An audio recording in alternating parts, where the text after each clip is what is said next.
Hadis yang ke-77. Haddatsana al-Fadl Dukain qala haddatsana Fitr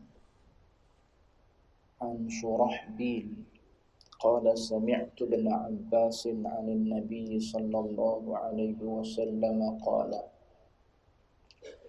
ma min muslimin tudrikuhu ibnatani fayuhsinu suhbatahuma illa adkhalatahul jannah.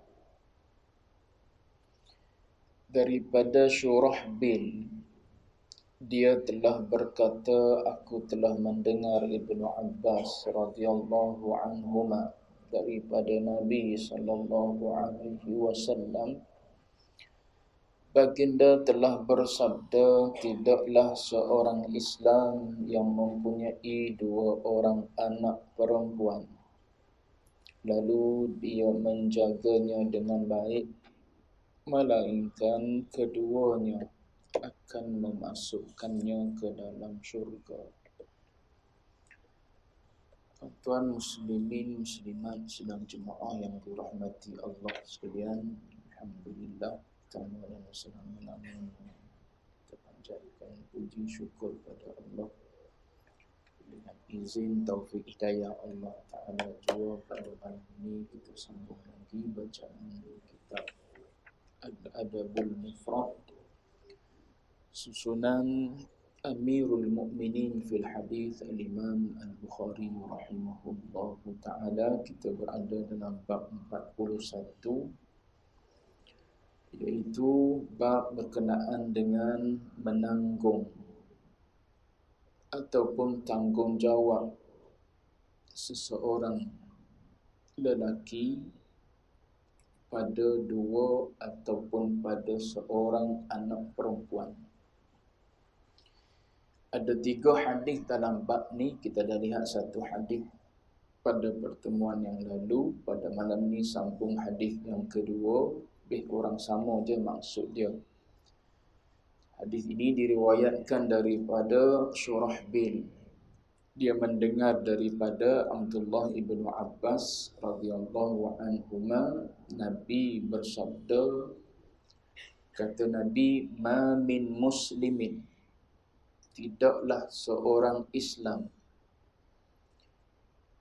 tudrikuhu ibnatani, yang mempunyai 2 orang anak perempuan, fayuhsinu suhbatahuma, lalu dia menjaga 2 anak perempuan tadi itu dengan baik.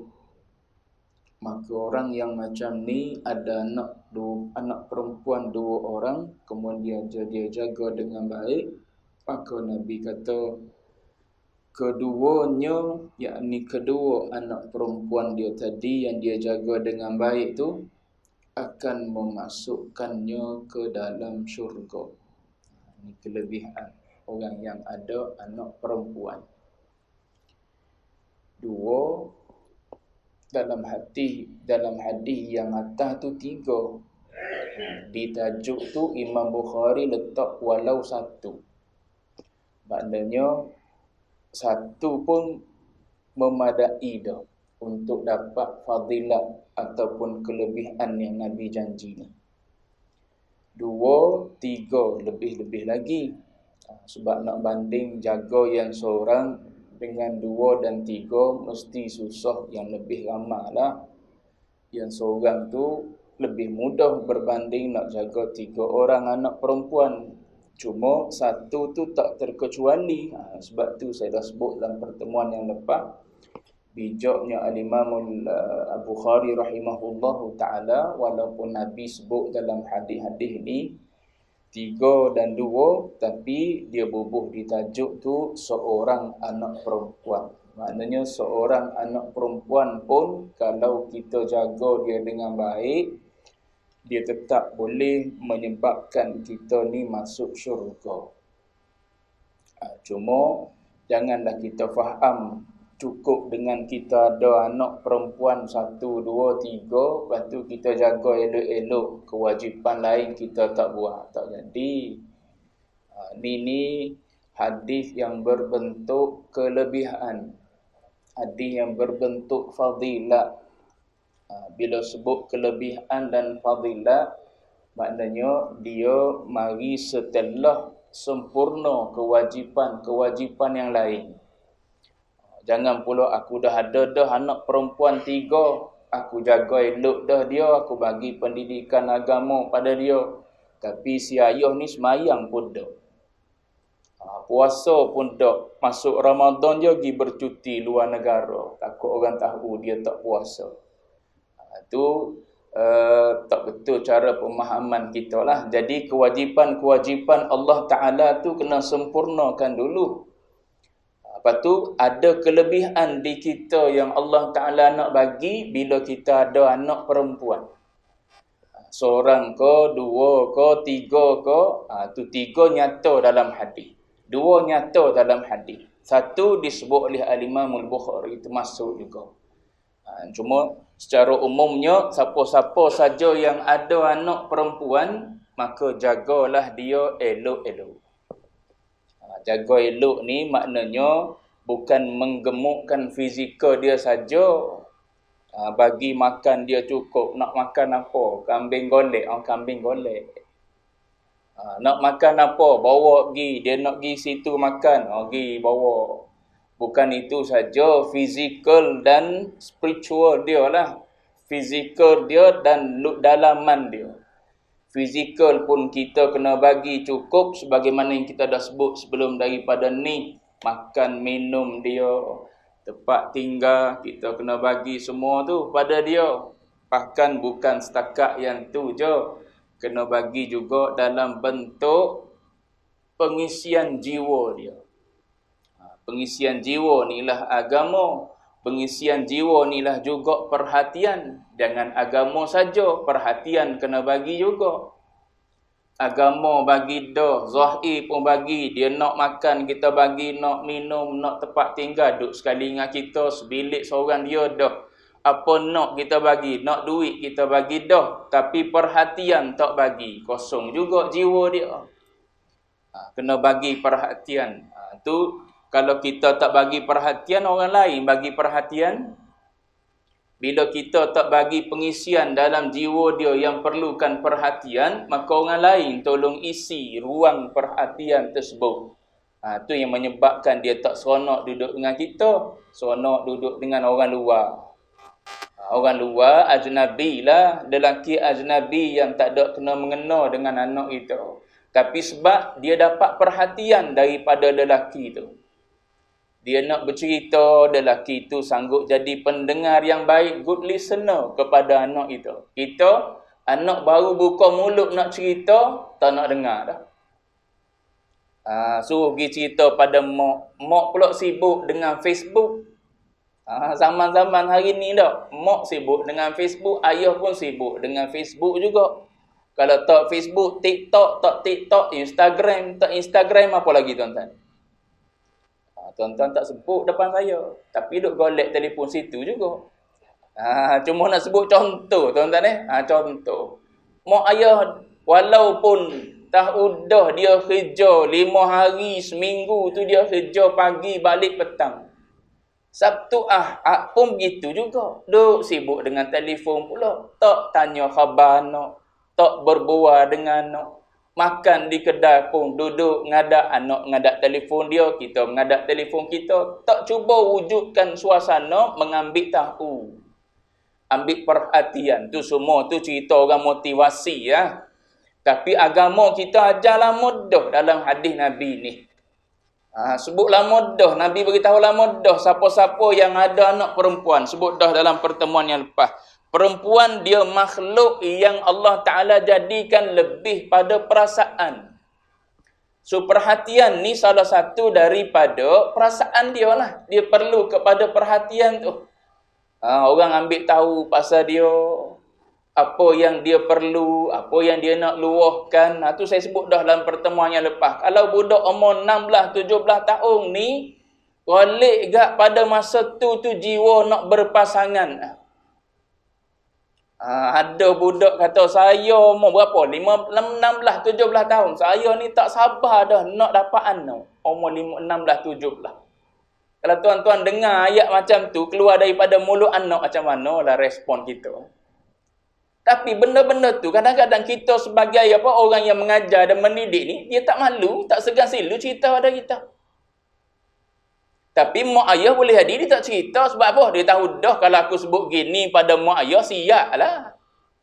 Mu ni spender pun aku beli lagi. Nak beranak dah siapa nak beli pampers. Sebab tu anak terutamanya perempuan sangat perlu kepada perhatian daripada mak dan ayah dia. Jadi mak dan ayah nak kena dengar. Kalau kita tak jadi pendengar yang setia pada dia, walaupun jauh beza umur, jadi yang akan mendengar masalah dia ni adalah rakan sebaya dia. Bila rakan sebaya, saya ingat Baba Zik pernah sebut, bila rakan sebaya ni goliknya dia kata penyakit dalaman tu sama. Sebab umur sama-sama 16, umur sama-sama 17, umur sama-sama tak matang lagi. Jadi kalau dia pun tak matang, yang member dia ni pun tak matang juga. Kalau member dia ada perasaan nak berpasangan, member dia pun sama juga, ada perasaan nak berpasangan juga. Lepas tu kalau dia pergi luar, sama-sama dia, sama-sama berpenyakit lah. Kita orang yang ada penyakit, pergi cerita pada orang yang ada penyakit. Dua-dua tu jenis penakut nak pergi bertemu dengan doktor. Macam mana cerita? Aku ni duk berasa ada tanda-tanda gini. Aku pula mudah berasa. Mu tak pergi jumpa doktor? Aku takut dah jumpa doktor. Malah nak dengar doktor cerita apa benda penyakit. Takut yang aku duk rasa satu ni, dua, tiga lagi ada penyakit. Serupa kita dua tak payah pergi. Sebab apa? Sama-sama ada penyakit, tak takut nak pergi bertemu dengan doktor. Cuba kalau bertemu dengan orang yang boleh nasihat, yang lebih matang, lebih berpengalaman. Seorang anak umur 16, 17, cerita pada ayah dia umur 40 tahun lebih atau 50 tahun lebih, maka ayah dan mak ni dia lalu dah situasi tu. Perasaan tu dia lalu dah zaman dia umur 17, 18 dulu. Kita yang jadi ayah bukan terus keluar jadi daripada perut mak jadi mak ayah, tidak. Lalu dah perasaan tu. Kita boleh jadi rebah dah dengan perasaan tu dulu. Bila kita dah ada pengalaman, boleh kita berkongsi. Tapi tak semestinya menyatakan diri kita. Takut nanti anak pandang aib pula. Cuma nak sebutnya, kita yang dah ada pengalaman boleh berkongsi dengan anak. Sebab ibarat orang yang sihat menasihati yang sakit. Itu baru tu. Yang sakit nak menasihati yang sakit. Macam mana seorang anak remaja yang berusia sama nak menasihati jiwa yang sama juga berpenyakit dengan dia. Habis-habis dia kata, kalau mu payah sangat, ayah mu pun tak peduli, mak mu pun tak peduli dah. Dia sibuk dengan kerja, tak kisah daripada mu. Baik mu keluar daripada rumah tu. Kalau aku lama dah aku keluar daripada rumah tu, sedang molek. Dia duduk dalam rumah bosan dah. Member-member duduk nasihat gitu pula. Benda-benda ni semua yang tuan-tuan duduk tengok dalam cerita. Dalam TV duduk berlaku dah. Orang duduk buat cerita. Maknanya, benda tu memang berlaku dalam masyarakat kita. Kalau kita bercakap dengan kaunselor, banyaklah cerita-cerita dia. Cerita-cerita masalah remaja ni. Cuma nak sebutnya, agama ajar pada kita. Kalau kita ada anak perempuan, maka ihsankanlah. Berbuat ihsanlah, berbuat baiklah. Bersohbahlah dengan mereka. Dampingilah mereka dengan baik. Lepas tu kena sabarlah bila mendampingi dia. Sebab kita orang tua, dia orang muda. Macam-macam lah. Perbezaan dia. Bahasa percakapan dia tak sama dah dengan bahasa percakapan kita hari ni. Masalah dia tak sama dah dengan masalah kita yang dah tua ni. Lepas tu nak kena sabar. Sabar mendengar. Sabar menasihati. Kena sabar belakang. Sebab tu sabar ni benda yang pahit. Pahit pada rasa, manis pada natijahnya. Itu sabar. Pahitlah pada nak menasihati, pada nak mendengar. Kita bukan jenis suka dengan masalah orang. Kita sendiri pun serabut dengan kerja-kerja yang apa? Yang kita bawa balik di office.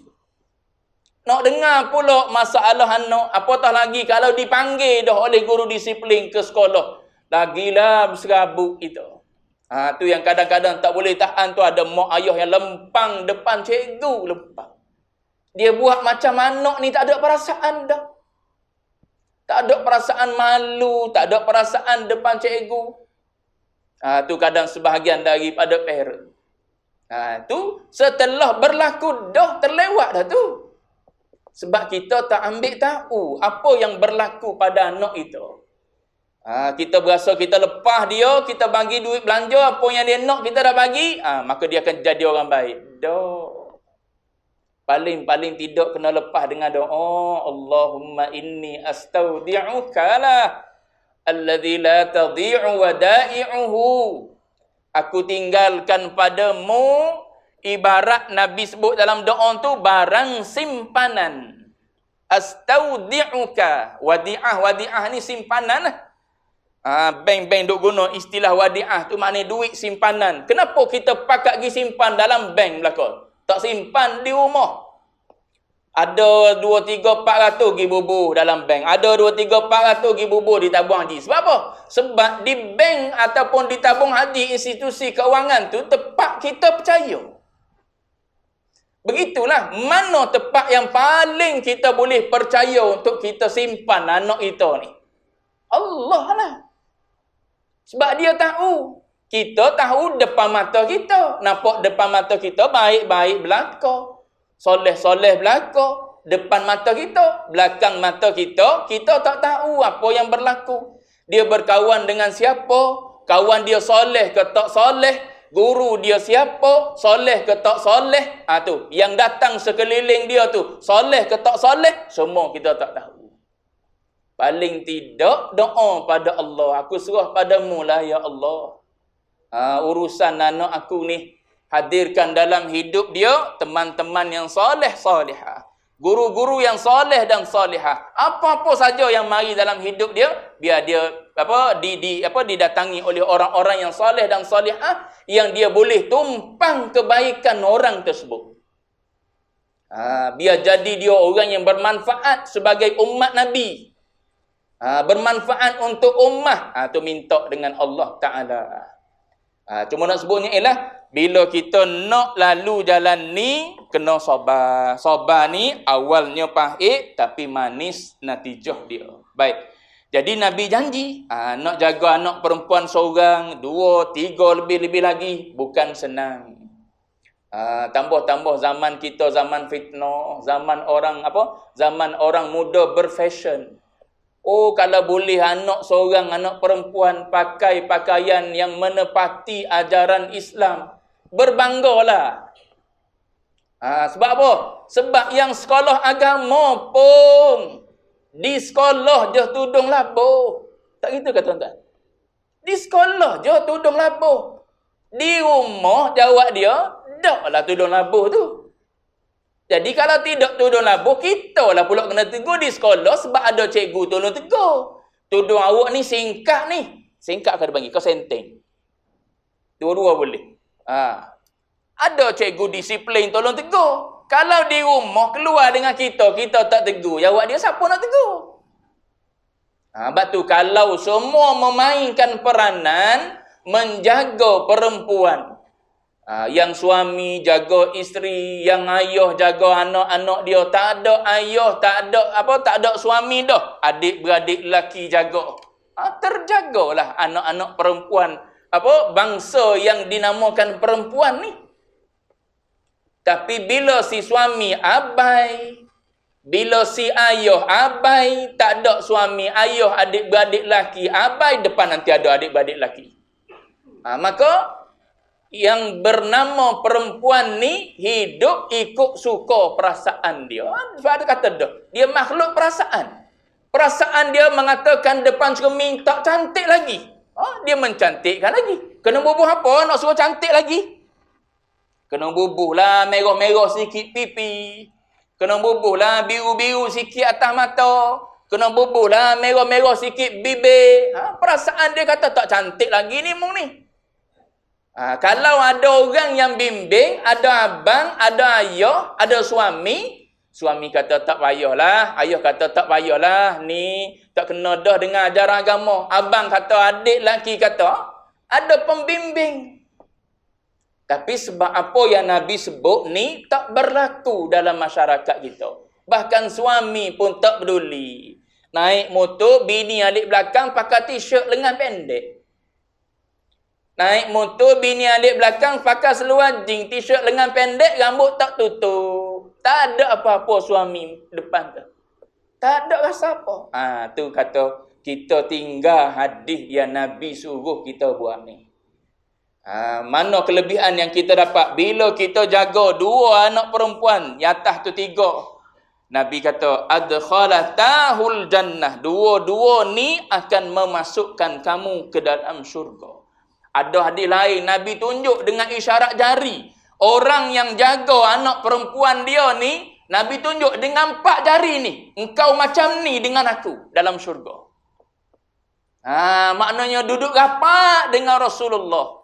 Orang yang ada anak perempuan, jaga anak perempuan dia dengan elok, dengan baik, maka boleh masuk syurga dengan sebab anak perempuan tadi. Lepas tu masuk syurga pula boleh duduk rapat dengan baginda Nabi. Tu lebih. Ni dipanggil hadis targhib, dipanggil ni. Hadis menggalakkan kita. Baik.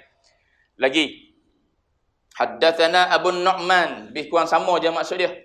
حدثنا أبو النعمان قال حدثنا سعيد بن زيد قال حدثني علي بن زيد قال حدثني محمد بن منكدر أن جابر بن عبد الله حدثهم قال رسول الله صلى الله عليه وسلم من كان له 3 بنات يؤويهن ويكفيهن ويرحمهن فقد وجبت له الجنة البتة فقال رجل من بعد القوم وثنتين يا رسول الله قال وثنتين. Ini 2. Jabir bin Abdullah dia telah berkata, telah bersabda Rasulullah sallallahu alaihi wasallam, barang siapa yang ada baginya 3 orang anak perempuan yang dia melindungi mereka. Lindung bukan setakat fizikal lindung bukan setakat fizikal. Kalau fizikal bagi rumah, bagi makan, bagi minum.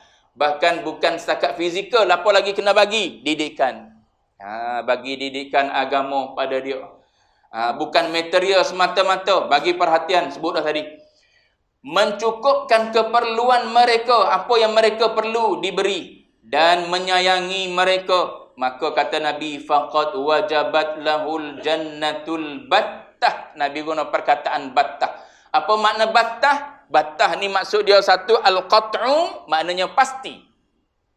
Satu dengan makna takkid, nak menegaskan perkataan wajabat lahul jannah. Memang betul-betul pasti masuk syurga. Kalau mu ada 3 anak perempuan, bawah tu sahabat tanya, kalau 2 ya Rasulullah? 2 pun 2 lah. Mu jaga sungguh-sungguh mereka. Fizikalnya kau bagi keperluan dia, keperluan batin mereka juga engkau bagi, maka Nabi kata wajabat lahul jannatul battah. Orang ni kalau dia suami, kalau dia ayah, maka dia akan masuk syurga pasti. Tu pasti tu kena kait yang tadi jangan lupa kait yang tadi. Lama kan pergi ke akhirat, aku ada anak perempuan ya Allah. Kenapa tak masuk syurga ni? Mu tak semayang nak masuk syurga macam mana? Tu kena kait tadi sebab hadis ni hadis fadilah ni. Baik. Habis tajuk yang ke-41. Yang ni hadis yang keempat, bab yang ke-42. Babu man ala 3 akhawatin. Tadi anak, ni adik-beradik pula. Bab pada menyatakan orang yang menanggung 3 orang saudara perempuan. Ni adik-beradik. Dia sebut 3, tak semestinya 3, 2, 1 masuk juga. حدثنا عبد العزيز بن ابن عبد الله قال حدثني عبد العزيز بن محمد عن سهيل بن أبي صالح عن سعيد بن عبد الرحمن بن مكمل عن أيوب بن بشير المعاوي عن أبي سعيد الخدري رضي الله عنه أن رسول الله صلى الله عليه وسلم قال la yakunu li ahadin thalatha banatin aw thalathu akhawatin fayuhsinu ilaihinna illa dakhalal jannah. Daripada Abu Sa'id al-Khudri radhiyallahu anhu bahwasanya Rasulullah sallallahu alaihi wasallam telah bersabda, tidaklah bagi seseorang yang memiliki 3 orang anak perempuan atau tu boleh jadi syak pada rawi ataupun memang pelbagai. Au tu boleh jadi syak pada rawi. Nabi sebut 3 orang anak perempuan ke 3 orang adik-beradik. Tu dipanggil syak. Ataupun memang nak tanwin, memang nak sebut pelbagai. 3 anak perempuan pun ya, 3 adik perempuan pun ya. Kalau kita ni jenis tak ada anak perempuan, adik-beradik. Gitu. Itu tanwin dipanggil. Kalau kita ada anak berapa? 7, semua lelaki. Maknanya kena tengok pada adik-beradik pula. Ada adik-beradik perempuan, masuk lagi dalam hadis ni. Maknanya kita orang lelaki ni agama aja bukan setakat buat baik jaga anak saja. Kena jaga juga adik-beradik perempuan. Sebab bila sebut je perempuan, dia ada kekurangan berbanding dengan lelaki. Kena ambil tahu tentang adik-beradik perempuan. Bukan setakat anak ni, hadis ni bagi tahu ni. Kalau kita ada anak iya juga. Tapi kalau tak ada anak, adik-beradik perempuan. Kalau ada dua-dua kena ambil tahu. Kita sebagai lelaki. Kita pula anak tunggal lelaki. Ada 2 adik perempuan. Dua-dua tu kita kena ambil tahu. Dua-dua tu kita kena ambil tahu. Apa yang jadi keperluan pada dia. Waktu kecil tak sama waktu remaja. Waktu remaja tak sama waktu dewasa. Waktu dewasa boleh jadi dia nak kahwin dah. Kita kena bersiap. Kalau ada ayah. Tak ada ayah, kita adik-beradik. Tu kata adik ni cerita tentang adik-beradik. Kalau ada ayah lah yang bertanggungjawab. Tapi bila ayah tak ada, maka kita anak lelaki bertanggungjawab. Ni cerita dua-dua. Anak pada ayah kepada anak perempuan. Kalau tak ada anak perempuan, adik-beradik perempuan kita pun kita kena jaga juga. Dalam hadis ni ulama kata Nabi nak beritahu kepada kita lebihnya orang yang bertanggungjawab pada kalau dia ayah, anak perempuan dia. Kalau dia adik-beradik lelaki, kalau dia adik-beradik lelaki, maknanya dia ada adik-beradik perempuan. Adik-beradik lelaki jaga adik-beradik perempuan, itu ada kelebihan di sisi Allah. Apa kelebihan dia? Masuk syurga. Kalau dia seorang ayah, ada anak perempuan, maka dia boleh jadi jalan ke syurga Allah Ta'ala. Tu hadis ni nak cerita kepada kita. Dalam bab yang ke-42 ni. Satu hadis ya. Tu hadis yang ke-43. Hadis yang 80, bab 43. Yang ni, kalau dia dah pergi kepada orang lain, tiba-tiba patah balik semula. Babu fadlun man 'ala ibnatahul mardudah. Yang ni kes yang berlaku boleh jadi pada anak itu, naudzubillah. Bab pada menyatakan keutamaan orang yang menanggung anak perempuannya yang dikembalikan. Kesian anak perempuan ni dikembalikan semula. Apa sebab? Boleh jadi kerana suami dia cerai. Apa sebab? Boleh jadi kerana kematian ayah. Anak lelaki kena ambil tanggungjawab. Apa sebab? Boleh jadi kerana suami dia hilang. Tak cerah. Tapi hilang. Tak tahu ke mana pergi suami dia. Maka adik-beradik lelaki. Tengok hadis Nabi sebut. Haddatsana Abdullah bin Salih qala haddatsani Musa bin Ali an abihi anna an-nabiy sallallahu alaihi wasallam qala li Suraqah bin Ju'shum ala adulluka ala a'zami sadaqati aw min a'zami sadaqah qala bala ya Rasulullah qala ibnatuka mardudatan ilaika laysa laha kasibun ghairuk. Tengok daripada Musa bin Ali daripada bapanya bahawasanya Nabi sallallahu alaihi wasallam telah bersabda ia kepada Suraqah bin Ju'shum, mahukah aku tunjukkan kepada engkau atas sebesar-besar sedekah? Ni selebih-lebih sedekah ni. atau di antara sebesar-besar sedekah. Dalam banyak-banyak sedekah yang besar, ni adalah sedekah yang besar juga. Kalau kita ambil enggan yang pertama, a'zami sadaqah, maknanya tak ada sedekah yang boleh menandingi sedekah ni. Ni adalah sebesar-besar sedekah. Atau kalau kita ambil perenggan yang kedua, min a'zami sadaqah, maknanya ada sedekah-sedekah lain yang besar juga. Maka yang ni salah satu daripada sedekah yang besar fadilat dia. Apa sedekah yang besar fadilat dia ni, kelebihan dia ni? Bila ibnatuka mardudatan ilaika. Bila anak perempuanmu dikembalikan semula kepada engkau. Imma sama ada kena cerai. Maklum, kalau cerai, berapa lama tanggungjawab suami bagi nafkah? Tak pernah cerai lah kau kita ni. Kalau berlaku perceraian antara suami isteri, maka boleh kau suami tu terus pergi hantar bini dia balik kampung? Tak boleh, haram perbuatan tersebut. Dulu waktu nak pergi minta molek, bahasa pun lemah lembut waktu nak pada anak kita. Bila tak nak pada anak kita, beg baju pun boleh jadi lempar pada anak kita. Ambil beg ni mau balik rumah ayahmu. Tu semua tu jenis tak mengaji tu belakang tu. Kalau mengaji, cerai tolak 1, 2. 1 dan 2. Tolak yang boleh rujuk, tolak raj'i dia panggil. Yang tu haram suami halau bini keluar daripada rumah. Bini pun haram keluar daripada rumah. Lepas tu nak duduk mana? Duduk dalam rumah tu. Selama mana nak duduk dalam rumah tu? Selama iddah. Lepas tu dalam iddah kewajipan suami lah nafkah. Kalau 3 bulan, 3 bulan lah. Kalau cerai waktu apa? Waktu mengandung. Sehingga beranak. Tidak 3 bulan. Tidak 3 kali cuci ataupun 3 bulan lah. Lebih daripada tu. Kena bagi segala nafkah. Apa nafkah dia? Makan, minum, pakai, tempat tinggal.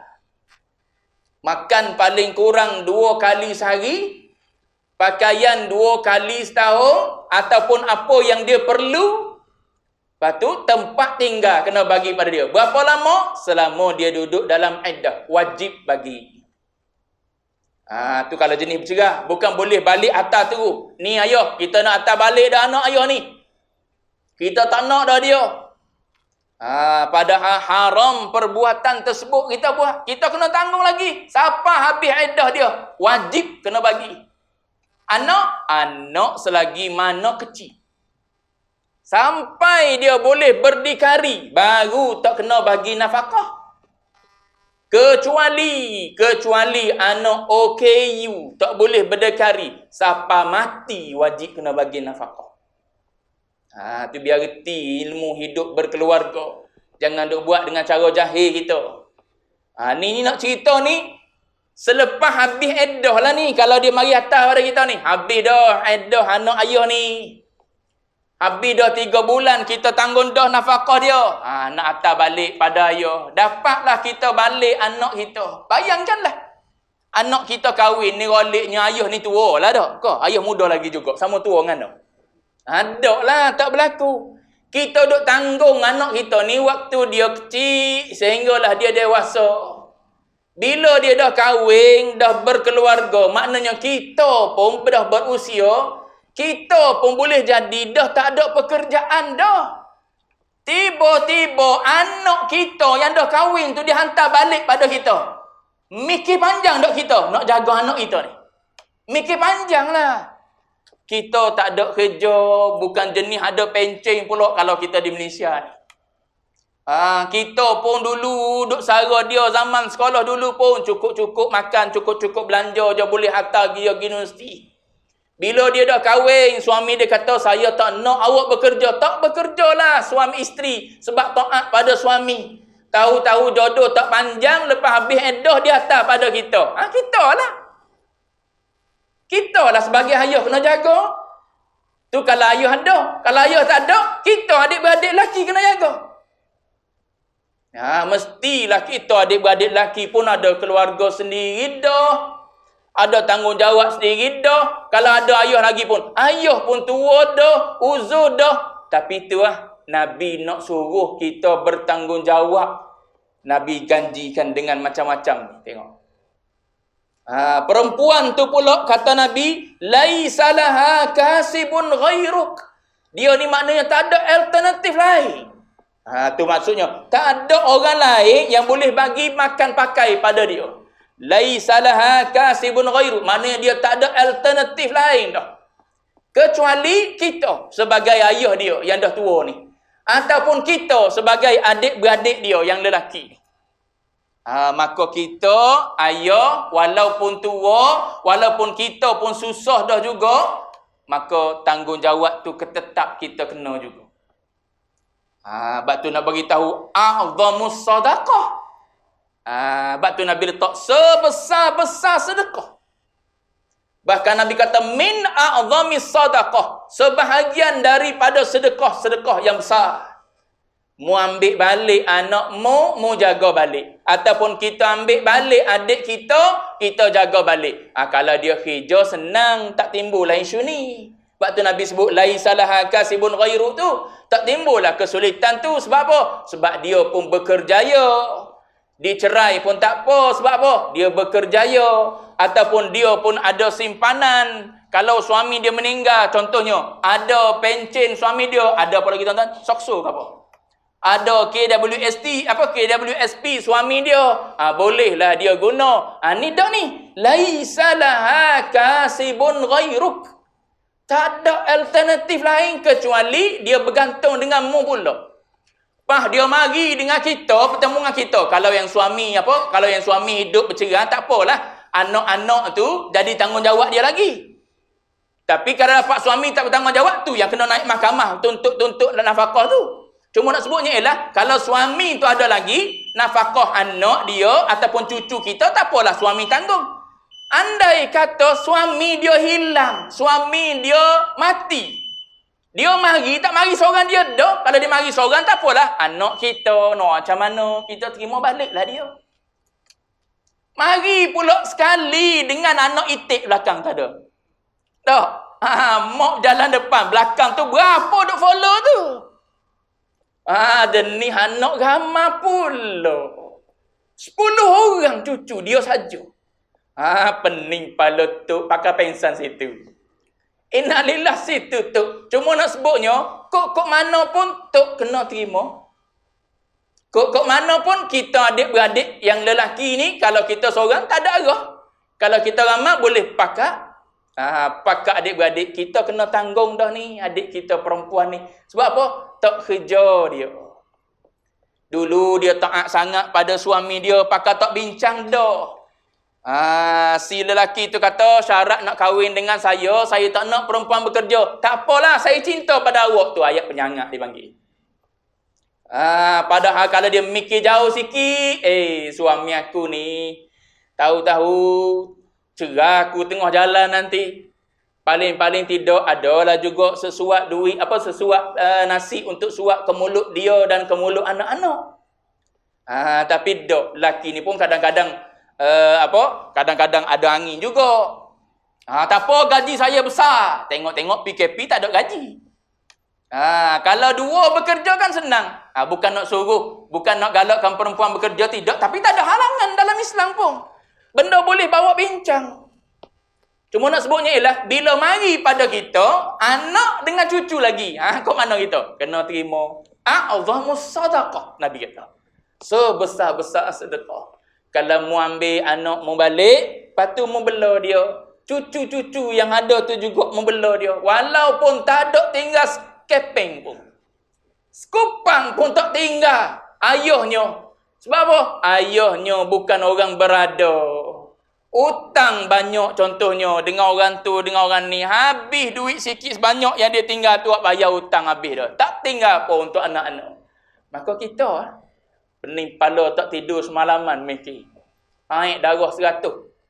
Darah berapa tuan-tuan? Normal apa normal?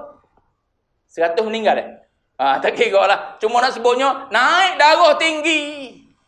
Sebab apa? Mikir. Tapi bila kita ingat ni Allah Ta'ala janji dengan sedekah yang paling agung. Maknanya Allah Ta'ala akan buka jalan lah. Sebab tu ayat Quran kata wala taqtulu auladakum khasyata imlaq. Mung jangan bunuh anak kamu kerana takut papa. Nahnu narzuquhum. Kata Allah, kami yang bagi rezeki pada mereka. Bahkan bukan pada mereka, wa iyyakum, kamu juga aku yang bagi. Dia gini tuan-tuan. Orang yang kahwin satu, otak dia tak seligak orang yang kahwin dua. Betul tak tuan-tuan? Tak percaya terang. Orang yang kahwin dua, mesti dia mikir, dia nak bagi nafkah pada bini ni kan. Nafkah pada bini ni, nak bagi 1,000 sebulan pada bini ni. Bila dia kahwin satu, dia cukup nak bagi 1,000 senang je. Tapi bila dia masuk yang kedua, yang ni pun nak bagi 1,000 juga sebulan. 400 tak cukup tuan-tuan sekarang ni. Kau bagi berapa ratus pada bini? Tak payah jawab lah, takut malu. Nah, cuma nak sebutnya, sekarang ni kalau bagi 400 tak cukup, nak buat apa 400? Cuma kena fahamlah, nafkah tak semestinya duit. Tak semestinya duit. Kita beli dah barang dapur semua sekali. Beras kita beli dah. Air kowe lagi. Bukan kowe lagi, Kangen. Kowe murah, Kangen mahal lagi. Mesin pun 20,000 lebih dah mesin. Kangen pun ada. Air ada dah. Makan pun kita siap dah. Lauk pun kita buh dalam peti. Peti pula saiz 31 lebar contoh. Besarnya kita beli. Maknanya kalau tak bagi duit pun tak apa. Pakaian pun kita beli pada dia.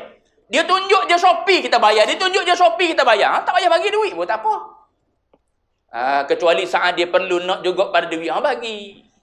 Cuma nak sebutnya ialah nak sebutnya ialah bila orang ni dia ada tanggungjawab lebih, otak mesti lebih ligat berbanding dengan tanggungjawab kurang.